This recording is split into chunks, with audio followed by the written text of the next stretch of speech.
नरसिंहपुर जिले का नरसिंह तालाब लगभग 25 वर्ष से जीर्णोद्धार के लिए राहत देख रहा था। इन 25 सालों में नरसिंहपुर जिले में 5 से 6 कलेक्टर आए हैं, लेकिन किसी भी कलेक्टर की नरसिंह तालाब पर नजर नहीं पड़ी।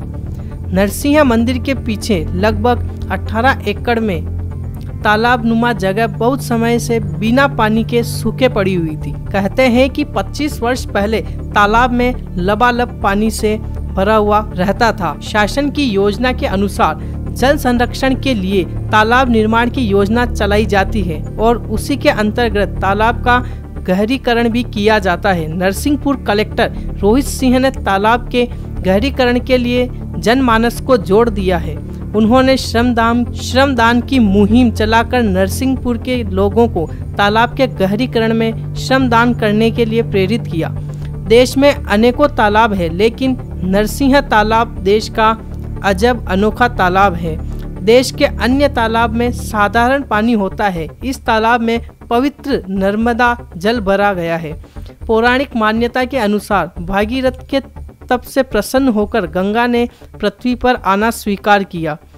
भगवान शिव की जटा से निकलकर भागीरथ के तप के कारण गंगा पृथ्वी पर आ गई। नरसिंह तालाब में नर्मदा जल लेकर आने वाले कलेक्टर रोहित सिंह पवित्र नर्मदा नदी के लिए भागीरथ बन गए हैं।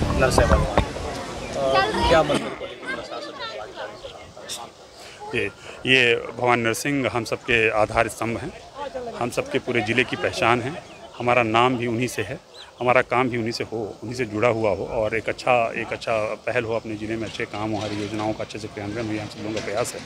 क्योंकि ये हम सबकी धरोहर है, उसका संरक्षण भी हम सबके प्रशासन की जिम्मेदारी है। उसी दिशा में ये काफ़ी दिन से ये डिमांड थी कि ऐसा हो और इसका संरक्षण होना चाहिए। तो उसी क्रम में जन भागीदारी का एक अभूतपूर्व एक अद्वितीय उदाहरण हमारे सामने देखने को मिल रहा है। इसमें इस तालाब को अतिक्रमण मुक्त कराया गया है और इसमें बेहद अच्छी बात यह है कि 14 एकड़ 70 डिसमिल का ये तालाब है और इसमें यदा कदा कहीं अतिक्रमण था, जिसको सबकी जन भागीदारी से, सबकी सहमति से और सबके सहयोग से इसको निर्विघ्न इसको हटाया गया। और अब इसमें प्लानिंग ये है कि हम कैसे इसको विकसित कर सकते हैं। तो इसमें 2 पहलू हैं प्रमुख रूप से। एक तो कि मंदिर का संरक्षण, उसके लिए हम जो हमारी शासकीय वो हैं विभाग हैं और उनसे हम लोग निरंतर संपर्क में हैं कि इसका संरक्षण कैसे करें ताकि हमारा मंदिर सुरक्षित रहे। और दूसरा पहलू है कि हमें तालाब को विकसित करके इस पूरे नरसिंहपुर तालाब परिसर को, मंदिर परिसर को एक पुण्य क्षेत्र के रूप में विकसित करें जो नशा मुक्त हो और एक ऐसा स्थान बन सके। हमारे नरसिंहपुर शहर के अंदर कोई ऐसा स्थान नहीं है जहाँ हम सब लोग बैठ सकें, टहल सकें, मित्रों के साथ, परिवार के साथ लोग बैठ सकें। तो ये एक ओपन एरिया हमको इससे मिल जाएगा। इसको एक पार्क के रूप में, एक पाथवे के रूप में, एक सिटिंग एरिया के रूप में और एक आयोजन स्थल के रूप में हम इसको विकसित करना चाहते हैं, जिसमें अभी हमारा गहरीकरण का काम चल रहा है। 3/4 एरिया में हम लोगों ने मशीन लगा रखी हैं, वो भी सारी जन भागीदारी से लगी हुई हैं सारी मशीनें जो गहरीकरण का काम कर रहे हैं।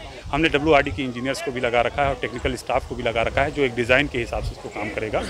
पानी में इनलेट आउटलेट कहाँ से होगा इसकी भी हम लोग देख रहे हैं, उसको भी संरक्षित कर रहे हैं। और हमारा ये प्रयास है कि 3/4 में मशीनों के माध्यम से और 1/4 एरिया में जन भागीदारी के माध्यम से हम काम करें। 1/4 एरिया में लेने का उद्देश्य एक तो ये था कि चूँकि बरसात आने को है, हमारे पास समय कम है, तो हम ये चाहते हैं कि जल्दी काम हो जाए, इसलिए हमने मशीनों को लगा रखा है।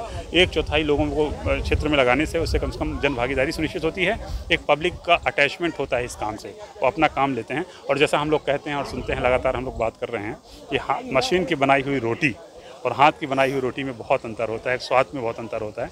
और उसी तरह से हम ये चाहते हैं कि ये ऐसा कोई प्रशासनिक पहल या शासकीय पहल बन करके ये न रहे। ये जब समाज चाहेगा लेना, इसको ओन करना, तभी जाकर के संरक्षित हो पाएगा। तो हम इसमें पाथवे बना रहे हैं, सिटिंग एरिया बना रहे हैं, स्ट्रीट लाइट लगवा रहे हैं, ओपन जिम बनवा रहे हैं और हमारा ये भी प्लान है कि ये फव्वारे तो लग ही गए, आने वाले दिनों में बोटिंग भी हो सके यहाँ पे। सर, आपसे उम्मीद है जिले के लोगों की बेहद चाहती है, जैसे नरसिंह मंदिर का आपने करवाया तालाब का, वैसे नरसिंहपुर जिले में 1 दर्जन से ज़्यादा नदियाँ हैं सहायक नदियाँ, उनमें भी कुछ पहल होगी जिससे निश्चित होगी। आप सब लोग चाहेंगे, समाज चाहेगा, हमारे माननीय जनप्रतिनिधियों का हमेशा सहयोग रहा ही है, इसमें भी उनका बहुत ज़्यादा योगदान है और उनका मार्गदर्शन हमें समय समय पर मिलता रहता है। उन सबके सहयोग से, आप सबकी संकल्पों से निश्चित रूप से हम चाहे अपनी सिंगरी नदी हो धमनी नदी हो, करेली को, ये अन्यत्र हमारे गोटे गांव गाडरवारा में जहां कहीं भी इस तरह के संसाधन, इनको संरक्षण की आवश्यकता है, उस दिशा में हमारा प्रयास, माननीय मुख्यमंत्री जी का भी यही संकल्प है कि हम वाटर बॉडीज़ को संरक्षित करें, तो हम उस दिशा में निश्चित रूप से प्रयास करेंगे। आप लोग चाहिए, संकल्प जुटाइए, इच्छा शक्ति जुटाइए और हम सब लोग इस काम में जुटेंगे। जय नरसिंह। नरसिंहपुर में नरसिंह मंदिर के पीछे जो धरोहर है नरसिंह तालाब, यहाँ पर कलेक्टर नरसिंहपुर ने श्रमदान से, जनभागीदारी से इस तालाब का गहरीकरण कराया है। अभी आप लोग भी देख रहे थे कि आप भी यहाँ पर गहरीकरण में घंटों लगे रहे। आप इस तालाब की सुंदरता के बारे में क्या बताएंगे? हम लोग के लिए बहुत गौरव की बात है कि कलेक्टर सर ने इतना अच्छा कार्य करवाया हम लोग के लिए, और ये नरसिंहपुर के लिए बहुत शानदार बात है। और ऐसे कलेक्टर के कारण ही हम लोग के यहाँ पे इतना अच्छा ये बनने वाला है, नरसिंह मंदिर के लिए इतना अच्छा तालाब। तो हम लोग यहाँ पे क्या है, लोगों का घूमने का भी एक जरिया बन जाएगा। और हम लोग यहाँ पे श्रमदान करने आ रहे हैं और बहुत से लोग आते हैं और 3-4 घंटे सब लोग कार्य करते हैं और साथ में सब मेहनत करते हैं। कितने दिनों से आप लोग इस श्रमदान में शामिल हैं?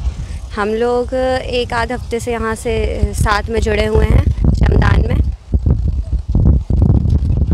तालाब के बारे में और क्या कहना चाहते हैं? ये पहले यहाँ पे ऐसा कुछ नहीं था, लेकिन अब जब से सर ने देखा है, कलेक्टर सर हम लोग को इतने अच्छे कलेक्टर सर मिले, तब से यहाँ पे बहुत अच्छा कार्य हो रहा है। यशस्वी राय। धरा पर नरसिंह तालाब जो धरोहर है, परसों पुराने समय से ही ये जीर्णोद्धार के लिए राह देख रहा था।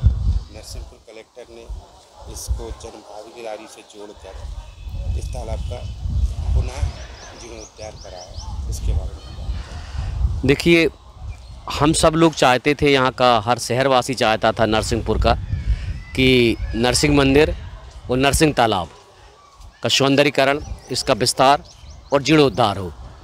प्रसन्नता का विषय है कि कलेक्टर महोदय ने विभिन्न संगठनों के साथ मिलकर, और नरसिंह मंदिर के ट्रस्ट के लोग भी इसमें सक्रिय रहे और जनप्रतिनिधि भी सक्रिय रहे, और कलेक्टर महोदय ने जो आह्वान किया, उस आह्वान को हर तबके के लोगों ने स्वीकार किया और आज जीर्णोद्धार का कार्य पूरे जोर शोर से चल रहा है। लगातार पिछले कई दिनों से यहाँ श्रमदान कर रहे हैं लोग। सुबह 6 बजे से सुबह 9 बजे तक श्रमदान करते हैं, पिकनिक मनाते हैं, लोग आते हैं, स्वल्पाहार लाते हैं, एक दूसरे को खिलाते हैं, और मशीनों से भी काम चल रहा है और बहुत तेज़ी से यहाँ काम चल रहा है। हमें उम्मीद है, हम आशावादी हैं कि यह नरसिंह मंदिर तालाब और नरसिंह तालाब और नरसिंह मंदिर एक दिन आस्था का केंद्र बनेगा।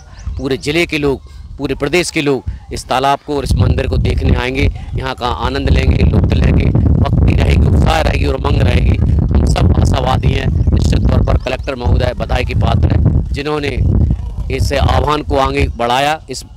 और आज हम सब देख रहे हैं, आप लोगों ने भी यहाँ खुद देखा होगा कि कार्य किस तेज़ गति से चल रहा है। आप लोग भी खुद साक्षी हैं कि जिस तेज़ गति से रोज़ करीब 700-800 लोग श्रमदान करने आते हैं, यह एक बड़ी उपलब्धि है कि हर तबके ने यह जन से लाभ उमड़ता है। यह इस बात का प्रतीक है कि लोग स्वयं आ रहे हैं, बच्चे आ रहे हैं, 3-3 पीढ़ी के लोग, एक परिवार से 3-3, 4-4 पीढ़ी के लोग आपको यहाँ देखेंगे गैती फावड़ा और तसला चलाते हुए। यह इस बात का प्रमाण है कि हर तबका चाह रहा है कि नरसिंह तालाब और नरसिंह मंदिर का जीर्णोद्धार हो, सौंदर्यीकरण हो, उनका विस्तार हो, और हम सब लोग एक दिन आने वाले पीढ़ी को यह बता सकें कि हमारे रहते हुए जब हम लोग थे तो उस समय एक ऐसा कार्य हुआ जो आने वाली पीढ़ी याद रखेगी। नीलेश जाट, नरसिंह मंदिर जो ट्रस्ट है